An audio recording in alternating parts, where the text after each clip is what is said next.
Chers amis du Club des Hommes en Noir, très heureux de vous retrouver. Pour rappel, l'émission que vous allez voir est un extrait seulement de l'intégralité du Club des Hommes en Noir. Si vous voulez profiter vraiment de nos émissions et des échanges qui sont présents, eh bien, allez sur notre chaîne YouTube, la chaîne YouTube de l'Homme Nouveau, cliquez sur le bouton rejoindre et puis profitez en avant-première, en priorité de la diffusion de l'intégralité de ces émissions.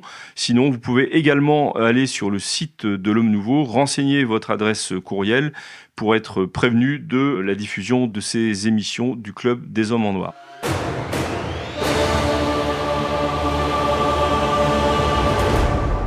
Chers amis du Club des Hommes en Noir, très heureux de vous retrouver pour cette nouvelle émission. Nous parlerons conclave et avenir de l'Église avec mes invités que je suis très heureux d'accueillir sur ce plateau du Club des Hommes en Noir. Je vais commencer par le Père Danziec. Bonjour Philippe et bonjour à tous. Merci mon Père d'être présent. À côté de vous, l'abbé Marc Gelfucci. Cher ami, bonjour à tous. Cher ami, j'ai beaucoup d'honneur. À côté de moi, le Père Jean-François Thomas, que nous retrouverons avec joie. Bonjour, cher monsieur. Et puis à côté de vous, mon Père, le docteur Philippe de la Briole. À côté bonjour de à mon tous. Père, je désignais le Père Thomas, virgule, oui. Le docteur Philippe de la Briole. Merci tous les quatre d'être présents. Je signale tout de suite, une fois n'est pas coutume, quelques parutions de livres, et notamment, je me tourne vers lui, le Père Jean-François Thomas vient de publier un livre avec un très très beau titre, j'allais dire sous l'égide de Georges Bernanos, La France en son âme, aux éditions Via Romana. Un mot, mon Père, sur ce livre ? Je vous prends un peu par surprise et vous n'aimez pas ça, mais... Oui, en effet, bon, le titre est beau et la couverture également. Oui, donc j'espère que le contenu sera est à la hauteur. Et du contenu, parce que j'ai parlé de Bernanos, que j'ai vu que... Oui, c'est une suite de chroniques. En effet, je suis très influencé par Bernanos dans ma manière de penser. Alors, d'écrire, ça, c'est autre chose. Donc là, ce sont des chroniques qui permettent peut-être d'aimer encore davantage la France et le rôle qu'elle peut avoir et qu'elle doit encore avoir au sein de l'Église dans le monde. Sa vocation immortelle, oui. Très bien. En tous les cas, n'hésitez pas à vous procurer cet ouvrage, La France en son âme, aux éditions Via Romana. J'en profite pour signaler aussi la parution du dernier livre de Hugues Kérali. Hugues Kérali est un des journalistes qui a fondé le quotidien Présent, qui a été aussi un collaborateur de Jean Madiran à la revue Itinéraire, et qui publie en quelque sorte, je ne sais pas s'il va apprécier le terme, mais en quelque sorte son testament avec la conviction du sens et ses chroniques et témoignages d'un philosophe chrétien aux éditions de l'Homme Nouveau. Et puis un auteur peut-être encore moins connu, mais sur un sujet tout à fait intéressant, Confucius et Aristote, par Jean Golphin, aux éditions Aura Decima, avec une approche justement de ces deux penseurs pour voir les points de jonction entre la sagesse orientale et la sagesse occidentale, et pour rappeler en fait l'universalité de la loi naturelle. C'est un ouvrage très intéressant que je conseille vivement. Chers amis, vous êtes de plus en plus nombreux à regarder les vidéos du Club des Hommes en Noir, et cela nous touche énormément. Mais savez-vous que la plupart des gens qui regardent nos vidéos ne sont pas abonnés à la chaîne de l'Homme Nouveau, et ça change tout. Parce que plus d'abonnés, ça veut dire plus de visibilité, et donc plus de contenu à vous proposer. Donc si vous n'êtes pas abonné, s'il vous plaît, cliquez sur ce petit bouton, ça prend 2 secondes et cela nous aide énormément. Bonne vidéo. Voilà, c'était ma petite page présentation de livre. J'avais envie qu'au début de cette émission, nous parlions un peu, non pas littérature peut-être, encore qu'avec le vôtre certainement, mais en tous les cas, lecture. Alors, l'Église est plongée dans une certaine attente, puisque le pape François, comme vous le savez, en tous les cas, cette émission est enregistrée, donc à l'heure où nous enregistrons, il est encore... à l'hôpital, il a subi plusieurs examens et plusieurs soins assez important. Et évidemment, tous les commentateurs, on ne va pas se le cacher, tous les commentateurs du monde entier et à Rome même commencent à évoquer le prochain conclave et peut-être à réfléchir à qui sera le successeur du pape François, qui laissera de toute façon une marque importante dans la vie de l'Église de ce début du XXIe siècle. Alors, moi, ce dont j'ai envie, c'est pas tellement qu'on fasse des suppositions quel sera le prochain pontife romain, mais peut-être que nous arrivions au terme de cette émission à dessiner un peu le portrait robot de l'Église tel que nous pouvons l'espérer avec un certain réalisme demain, mais peut-être auparavant de rappeler ce qu'est un conclave, comment se passent les choses normalement à partir du moment où un pape décède et que l'Église se met en branle pour lui donner un successeur. Et comme nous avons un canoniste parmi nous, avec l'abbé Gelfucci, je me tourne vers lui, forcément. Conclave. Déjà, que veut dire le mot conclave ? Alors, le fait de fermer à clé le lieu où les cardinaux se réunissent pour les pousser à voter plus vite et bénéficier aussi d'un certain secret, normalement, des discussions et des confrontations de souhaits pour élire finalement le nouveau pape. Et le conclave, quand un pape, j'allais dire meurt, mais un pape peut aussi démissionner, puisqu'on l'a vu récemment démissionner, je ne sais pas si le terme est tout à fait juste, peut-être que les uns ou les autres me corrigeront. Disons que ça a été prévu, finalement, parce que le pape peut être privé aussi de ses capacités de manière définitive ou de manière très longue. Donc, par la maladie, par la maladie, mais tous ces cas étaient théoriques jusqu'à le pape. Il y a un pape qui a régné simplement 6 mois et Benoît XVI avait déposé son étole sur la chasse. Célestin V. Mais les théologiens se disputent pour savoir si vraiment on peut déposer cette charge, comme on dit, ce munus, cette charge.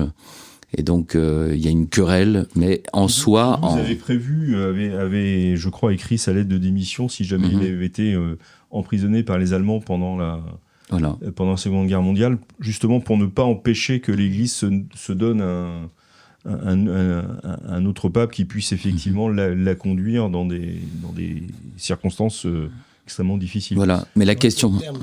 Le terme démission renvoie plus à l'univers entrepreneurial civil. C'est vrai que renonciation, on a parlé de renonciation. Mais bon, je savais qu'on corrigerait. Non, mais je vous vous y invitez. Non, mais bien sûr. Et la question aussi se pose de savoir s'il redevient cardinal. Le pape Benoît XVI a choisi d'être pape émérite. Et tout ça, on est dans une matière qui... Mais justement, est-ce que depuis la renonciation de Benoît XVI, les choses ont été précisées Eh bien, en tout cas, les historiens et les canonistes et les théologiens ont un élément historique clair et net.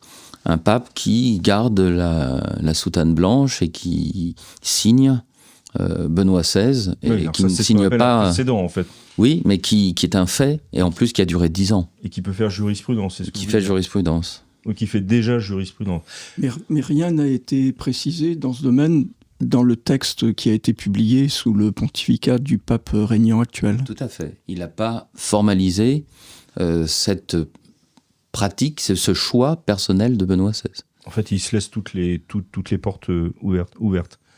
Oui, Docteur Le Labriol, pardon. Finalement, 2 hommes en blanc, habitant, pour ainsi dire, côte à côte, en tout cas sur le même territoire qui n'est pas non plus considérable, et manifestement portant 2 sensibilités religieuses assez antagonistes quand même. Donc, ça a été, pour ma part, je ne comprends pas qu'un pape puisse renoncer. Mais, enfin, ou que c'est comme si un prêtre renonçait à être prêtre. Enfin, c'est une analogie qui vaut ce qu'elle vaut. Mais en tout cas, si on ne peut plus, on ne peut plus. Bon, mais à ce moment-là, c'est plus une renonciation, c'est un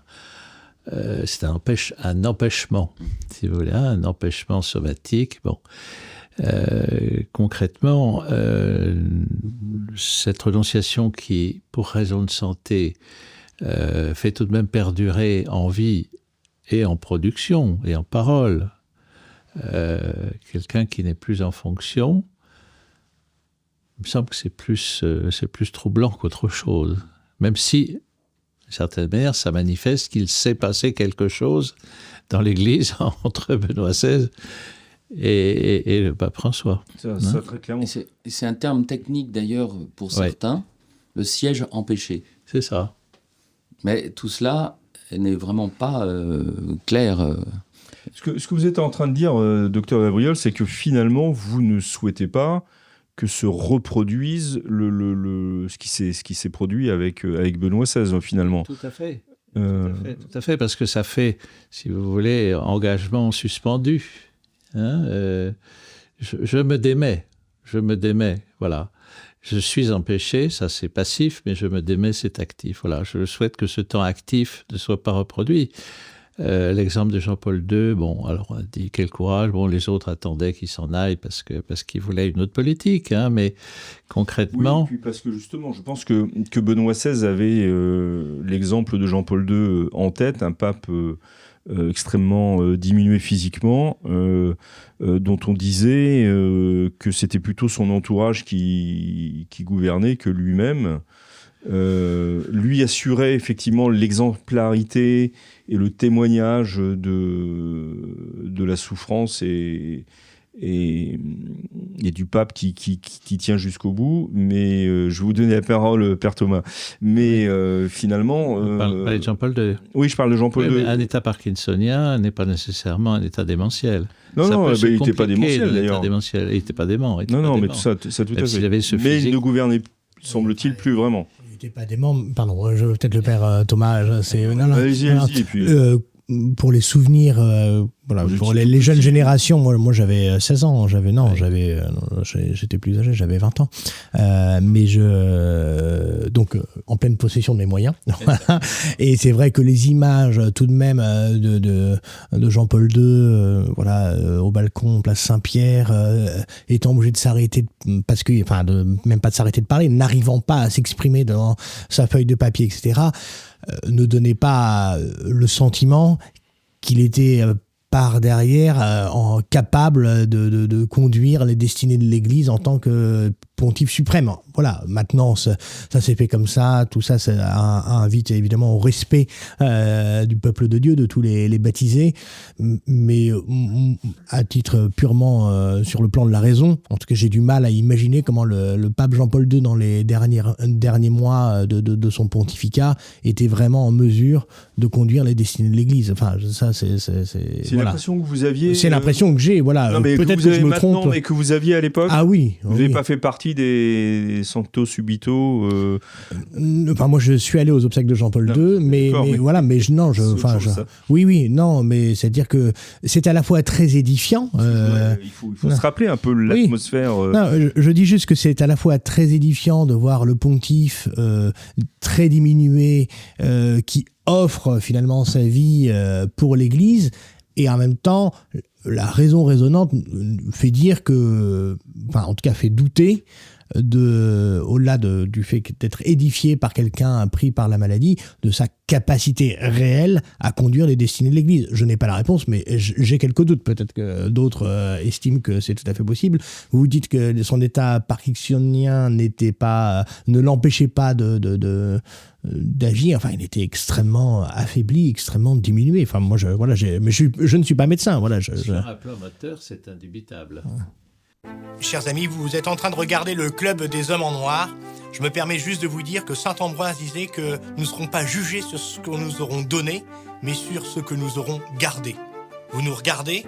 Eh bien, ne gardez pas pour vous tout cela. Donnez-vous. Allez maintenant dans la description de la vidéo pour effectuer votre don. Un grand merci. quant au fort interne et aux capacités à communiquer avec des gens qui lui sont très proches. Mais est-ce que le fait que Jean-Paul II ait été, supposons-le, en difficulté pour gouverner, était problématique pour ceux qui souhaitaient qu'il gouverne à moins? Ah oui, ça c'est effectivement une autre question. En tout cas, ce qui est clair, c'est qu'aujourd'hui, le pape François, qui à l'heure où nous enregistrons est hospitalisé, continue de suivre les affaires de l'Église et visiblement continue de gouverner avec le même poids que d'habitude. Mais alors, tout à l'heure, j'ai empêché le père Thomas de prendre la parole. Est-ce que oui, comme d'habitude. Comme d'habitude, oui. C'est pour ça que vous venez pas souvent. Non, je blague. Parce que je vous coupe tout le temps. Non, mais les manœuvres des entourages pontificaux pour gouverner à la place du pape ne commencent pas avec un pape diminué. Comme ça avant, vous voulez dire ? Oui, les manœuvres, elles commencent dès qu'un pape est élu. Oui, y compris pour des papes qui ont la réputation d'être très autoritaires et de gouverner uniquement par eux-mêmes. Ce sont peut-être ceux-là qui sont les plus exposés aux manœuvres de l'entourage. Ouais, bien sûr, parce que ce sont des pontifes qui vont soigner la cour des courtisans. Et les courtisans ne sont jamais des amis. Et on sait très bien que les courtisans font tout pour prendre le pouvoir quand ils le peuvent. En ce qui concerne le pape Jean-Paul II, ce n'est pas simplement pendant les derniers mois qu'il n'a pas gouverné l'Église. Chacun le sait. C'est au moins 10 ans avant sa mort que son entourage très proche faisait même les nominations d'évêques. Et puis, on peut aussi voir dans ses voyages perpétuels, dans son désir d'être absent de Rome, alors pour la bonne cause, je dirais, aussi peut-être une fuite par rapport au pouvoir un peu illusoire qu'il aurait pu avoir en restant dans la ville éternelle. Qui voyageait notamment, pas seulement, mais notamment pour échapper en quelque sorte à la curie, je crois, à cette ambiance et ces pressions qui pouvaient se... Oui, je crois, parce qu'il avait dû comprendre très rapidement que le pouvoir du pape régnant est très limité lorsqu'il est à Rome et qu'il y a de multiples groupes de pression. C'est intéressant ce que vous venez de dire, parce qu'avec le pape actuel, on a une attitude tout à fait différente vis-à-vis de la curie, c'est-à-dire de tenter, je ne sais pas s'il y est arrivé, l'histoire nous le dira peut-être, de la mettre au pas pour le coup. Avec une certaine autorité, enfin que tout le monde lui reconnaît, ses soutiens comme ses adversaires. Donc Jean-Paul II, c'était plutôt la fuite, entre guillemets. François, ça sera plutôt ça aura été plutôt oui. la main de fer sur. Oui, sur cette queue. Et même pas dans un gant de velours en fait. Non, je me suis arrêté là justement dans l'expression. Oui, mais vous voyez bien que le maître de maison peut être présent, il n'empêche que les domestiques, quand il a le dos tourné, font ce qu'ils veulent. Et donc, on a aussi cette impression-là dans le pontificat actuel. Ce n'est pas parce que le pape, en effet, était très autoritaire que parfois même, d'après les témoignages, il pouvait non seulement intimider, mais faire peur à certaines personnes, que dans les couloirs, ne se décidaient pas des choses qui étaient au-dessus de ses décisions.